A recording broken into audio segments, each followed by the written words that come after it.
Assalamualaikum warahmatullahi wabarakatuh. Alhamdulillah nahmaduhu wa nasta'inuhu wa nastaghfiruh wa na'udzu billahi min shururi anfusina wa min sayyi'ati a'malina. May yahdihillahu fala mudilla lahu wa may yudlil fala hadiya lahu. Asyhadu an la ilaha illallah wahdahu la syarika lahu wa asyhadu anna Muhammadan abduhu wa rasuluh. Amma ba'du, fa ya ayyuhal rahimakumullah, para santri, para ulama yang jawab sekalian, kepada Allah Ta'ala kita bersyukuri atas segala nikmat dan limpahan rahmat dari Allah Ta'ala. Di antara rahmat nikmat yang besar adalah kita berada di sini, berada di pesantren, di mana pesantren adalah tempat kita menuntut ilmu. Kita menuntut ilmu, dan ilmu itu adalah salah satu jalan yang mudah menuju ke surga. Dan banyak manusia atau orang yang tidak mendapatkan nikmat ini. Jadi antum semua harus berbangga, harus senang, harus bersyukur kepada Allah karena sudah berada di sini. Banyak orang-orang yang ingin berada seperti ini tapi tidak bisa, tidak diizinkan. Ya, ada hal-hal lain dan sebagainya yang mereka tidak bisa, ataupun mereka tidak mau, belum diberikan taufik oleh Allah untuk ada keinginan untuk belajar ilmu Islam, ilmu agama. Belajar itu adalah sebuah kenikmatan besar.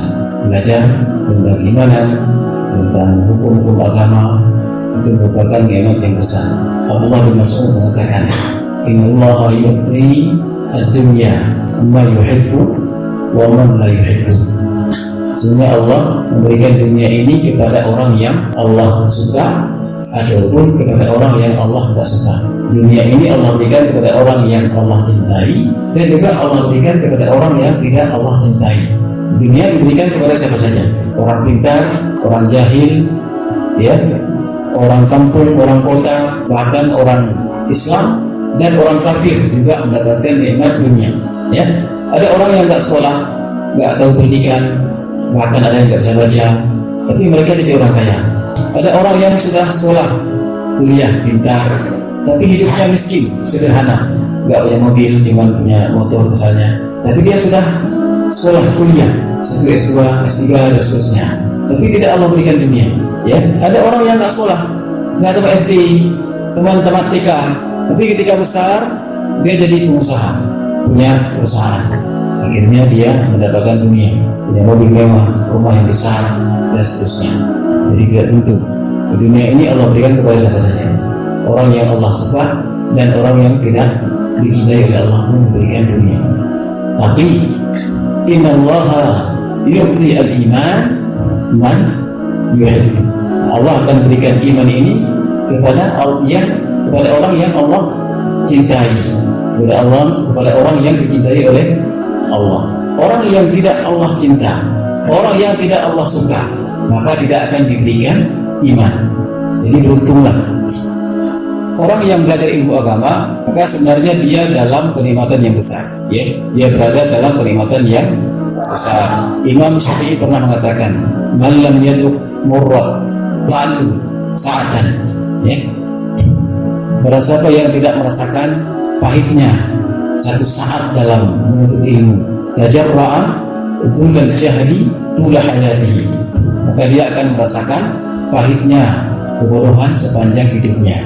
Orang yang tidak merasakan pahit, jadi menuntut ilmu itu pahit, belajar itu pahit, jauh dari orang tua, kemudian kekurangan makanan, ya, makanan yang terbatas, jauh dari kampung, jauh dari kemewahan dan lain-lain.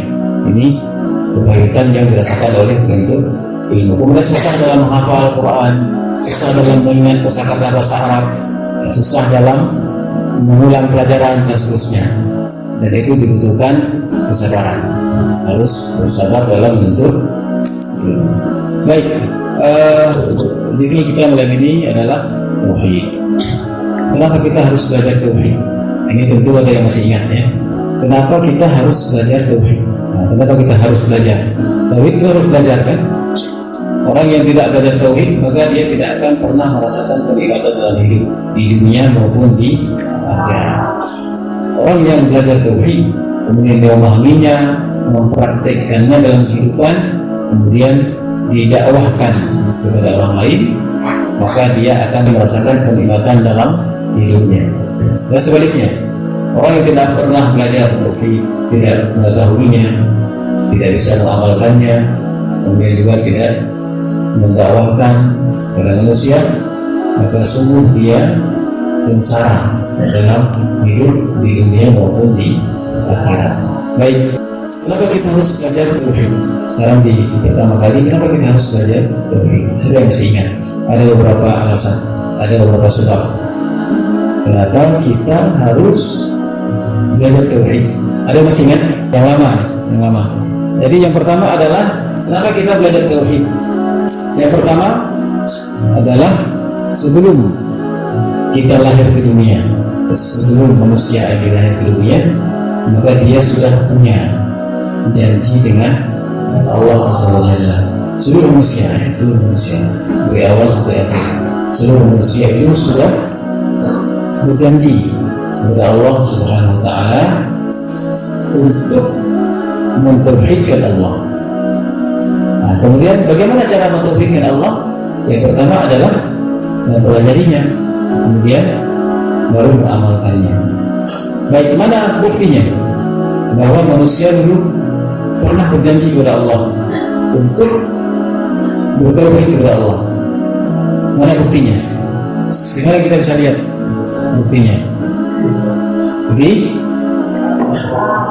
Di dalam Quran kita diingatkan oleh Allah tentang janji kita dulu sebelum lahir ke dunia, sebelum kita dilahirkan ke dunia oleh ibu kita masing-masing. Ya, kita dilahirkan ke dunia oleh ibu masing-masing. Sebelum itu, sebelum lahir itu, kita sudah punya janji yang kuat dengan Allah Subhanahu wa Ta'ala.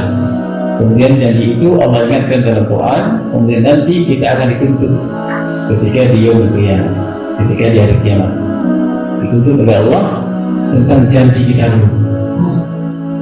Siapa masih ingat surah apa?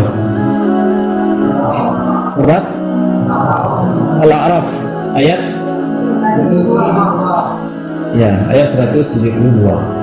Ini ayat yang 172. Perhatikan ya, wa id akhadha rabbuka min bani adam min zuhurihim wa asyhadahum ala anfusihim alastu rabbikum qalu la shahidna yaqulu yawm al-qiyamah inna kunna an hadha ghafilin. Perhatikan ayat ini ya. Ini ayat bahwa bukti kita ada janji dengan Allah Subhanahu wa Ta'ala. Wa id akhadha rabbuka, dan ingatlah ketika Rabbmu itu mengeluarkan kamu, ketika Rabbmu mengeluarkan min bani Adam min zuhurihim, ketika Allah mengeluarkan dari tulang sulbi Nabi Adam dzurriyyatahum, keturunan mereka. Allah keluarkan dari tulang sulbi Nabi Adam seluruh keturunan manusia. Wa asyhadahum ala anfusihim, kemudian Allah memanggil persaksian terhadap mereka. Allah membuat perjanjian kepada seluruh keturunan Nabi Adam alaihissalam. Alastu bi rabbikum, bukankah aku ini Rabb kalian? Ini kata Allah ya, bukankah aku ini Rabb kalian? Kemudian apa jawab kita? Manusia semua menjawab, qalu bala syahidna. Benar ya Allah, kami bersaksi. Ini saksi kita ya. Qalu bala syahidna, kami bersaksi. Apa saksinya? Apa janjinya? Kita mengakui bahwa Allah sebagai Rabb. Kemudian lanjutan ayatnya, an taqulu yaumal qiyamati inna kunna an hadza ghafilin. Nah, supaya apa? Supaya kamu nanti ketika di hari kiamat tidak mengatakan kami sudah lupa. Nah, dengan perjanjian itu. Ini diingatkan oleh Allah dalam Al-Quran. Jadi nggak ada alasan nanti ketika di hari akhirat kita mengatakan saya sudah lupa dengan janji. Memang kita sudah lupa, nggak ingat lagi. Ketika lahir di dunia kita sudah lupa. Semua kita lupa. Jangankan hal yang terjadi sebelum kita lahir, yang sudah lahir aja kita udah lupa. Ya, umur setahun kita buat apa? Nggak ada yang ingat. Umur 2 tahun kita ngapain? Nggak ada yang tahu. Kita lupa. 3 tahun, 4 tahun, 5 tahun. Paling kita ingat ketika umur berapa? 5 tahun ya, 6 tahun, 7 tahun, 8 tahun. Itu mungkin baru kita bisa ingat. Itu pun nggak semuanya, sedikit ya kita. Karena pernah jatuh, pernah dipukul, pernah hanyut di sungai, pernah tenggelam di laut, pernah digigit ikan, dipatok ayam. Itu yang kita ingat. Yang semua nggak diingat, lupa ya, lupa. Dan itulah sifat manusia, dia lupa, tidak ingat. Maka disebut al-insan, artinya lupa ya. Dia nggak ingat. Baik, ini ayat yang menyatakan bahwa kita punya janji kepada Allah SWT. Apa janjinya? Janjinya adalah yaitu alastu bi rabbikum. Bukankah aku Rabb kalian? Apa makna Rabb? Ada 3 ya. Yang pertama kita, yang kedua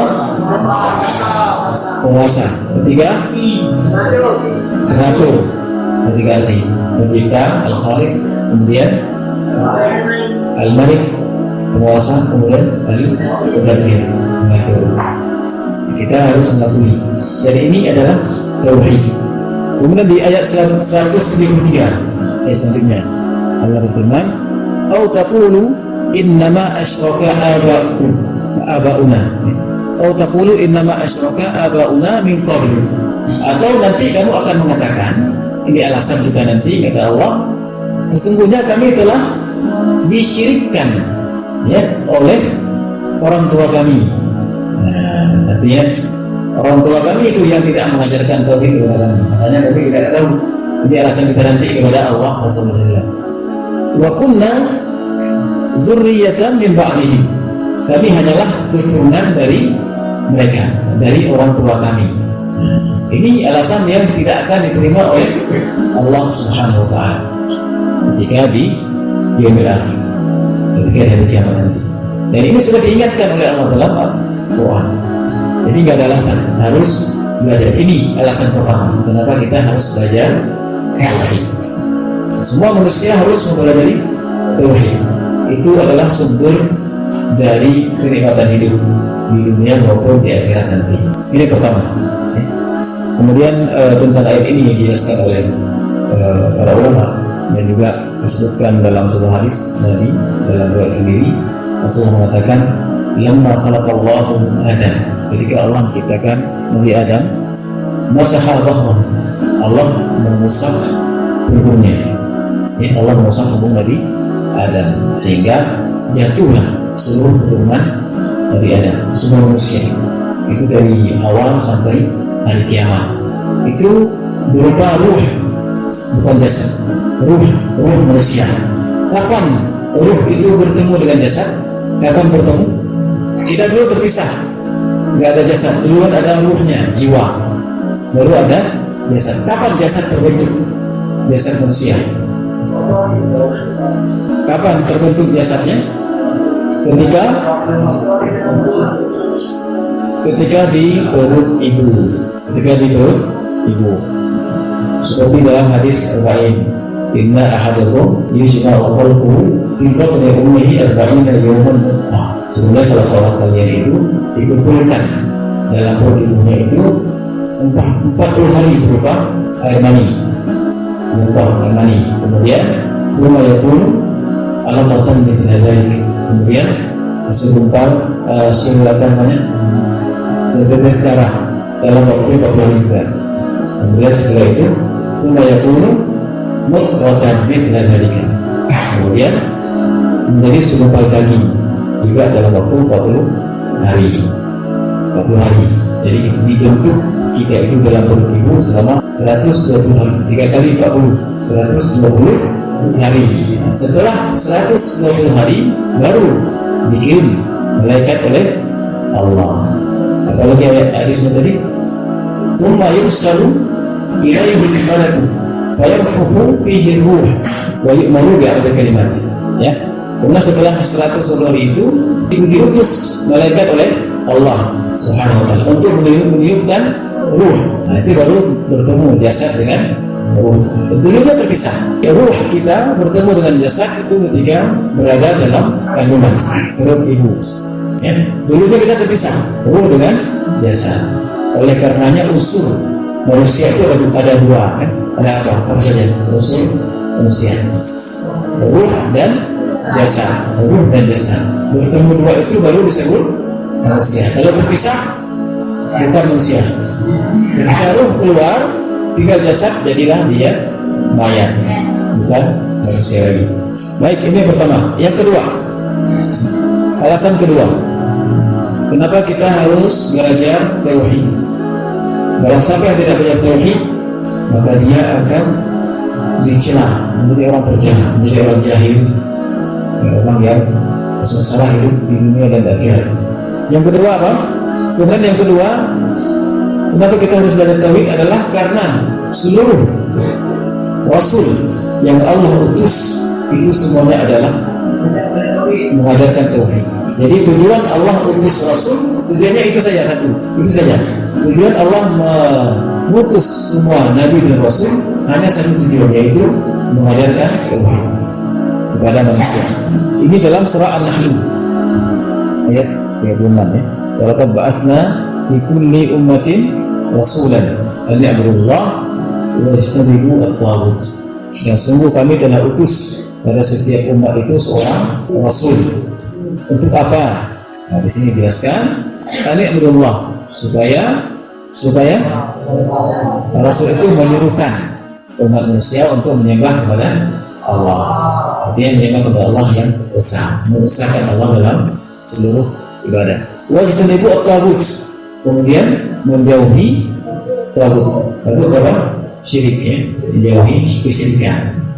Kesyirikan dosa paling besar. Oleh karenanya orang-orang yang sudah memahami tauhid, maka dia akan takut kepada kesyirikan. Takut kepada kesyirikan. Tapi orang yang belum mempelajari tauhid, dia tidak takut kepada syirik. Itu tandanya. Orang yang tidak pernah merasa takut dengan syirik, berarti dia belum ada tauhidnya, belum belajar tauhid, dan belum memahami tauhid. Orang yang sudah memahami tauhid, maka dia akan takut kepada syirikan. Siapa orang yang paling takut kepada syirik? Siapa? Orang yang paling takut kepada syirik siapa? Orang yang paling takut kepada syirik adalah para rasul, para nabi. Dan mereka paling takut kepada syirik. Kenapa? Karena mereka sangat memahami tentang tauhid. Dari Ibrahim, bagaimana berdoa kepada Allah supaya dia tidak menyembah berhala, tidak melakukan kesyirikan.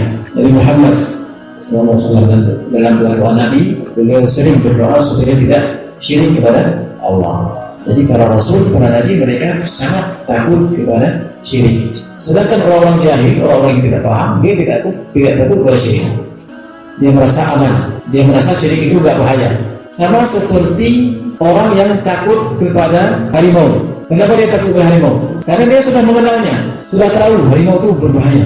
Orang yang tidak tahu harimau, dia nggak takut, nggak kenal, dikira itu kucing. Mungkin dia nggak tahu bagaimana harimau rupanya, bagaimana rupanya, bentuknya, dia nggak ngerti. Ada harimau di situ, dia nggak takut, dia duduknya di sini. Tapi orang yang sudah tahu harimau, ketika dia harimau sana, dia lari kencang, karena takutnya, karena dia sudah mengenal harimau itu. Sama seperti ini, orang yang tidak mengenal syirik, tidak mengenal tauhid, maka dia tidak takut kepada syirik. Tapi orang yang sudah mengenal tauhid, maka dia akan sangat takut kepada kesyirikan. Lawan tauhid adalah syirik. Karena kesyirikan itu sumber malapetaka di dunia dan juga nanti di akhirat. Baik, ini yang kedua, yaitu tujuan Allah utus Rasul adalah untuk ini, hanya ini, yaitu menyuruh manusia untuk mentauhidkan Allah, untuk hanya beribadah kepada Allah, mengesahkan Allah dalam beribadah kepada Allah. Banyak ya, kalau Nabi banyak. Nabi itu ratusan ribu, 124.000 orang Nabi. Kalau Rasul 315 Rasul, banyak. Baik, satu lagi, terakhir, yang ketiga. Kenapa kita harus belajar tauhid? Jawabannya, yang ketiga, karena tujuan Allah ciptakan manusia hanya satu, untuk beribadah. Itu aja tujuannya. Itu hanya untuk beribadah. Ayatnya sudah hafal ya. Wa ma khalaqtul jinna wal insa illa liya'budun. Ya, tidak aku ciptakan jin dan manusia kecuali hanya untuk beribadah padaku. Itu yang terakhir. Kita diciptakan oleh Allah dari awal tadi, dari ruh itu tadi, kemudian proses dalam perut ibu, kemudian lahir ke dunia, itu semuanya adalah untuk beribadah kepada Allah Subhanahu wa Ta'ala, bukan untuk yang lain. Inilah yang harus kita cari, inilah yang harus kita pelajari, inilah yang menjadi tujuan utama kita hadir ke dunia. Ya, tujuan utama kita dilahirkan oleh para orang tua. Dan dengan ibadah inilah nanti manusia akan memperoleh kenikmatan dalam hidup, akan memperoleh kebahagiaan dalam kehidupan di dunia maupun di akhirat. Jadi kebahagiaan itu bukan karena harta, jabatan, bukan itu, tapi karena jiwa yang diisi dengan tauhid kepada Allah Subhanahu wa Ta'ala. Baik, ini yang mungkin kita sampaikan pada malam ini. Mudah-mudahan bermanfaat bagi kita semuanya. Ini sudah jam 9.14 ya. Untuk malam ini kita akhiri. Kalau tidak ada pertanyaan kita tutup. Subhanallah walhamdulillah. Assalamualaikum warahmatullahi wabarakatuh. Assalamualaikum warahmatullahi wabarakatuh.